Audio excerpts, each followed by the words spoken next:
you mentioned sort of the historical examples of those involved in Watergate and the Pentagon Papers would be prosecuted today and convicted under the prosecution theory that the Trump administration is running. But it goes further than that, because what the prosecution theory is in this case is that by having those communications with the source, journalists are complicit in the underlying unlawful act of the source.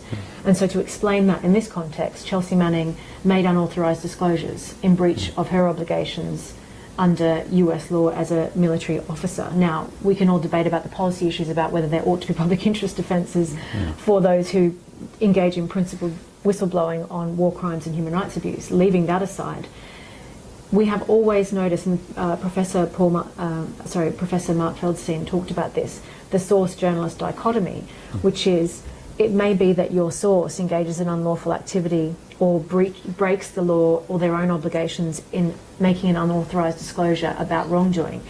But it is accepted under the First Amendment that journalists are able to receive that information and publish it, protected by the First Amendment. What this case is doing is breaking down that distinction so that journalists who are communicating with sources are being found to have conspired in the underlying unlawful act. And that is dangerous. And we know how dangerous that is because it is the precedent being pursued in this case.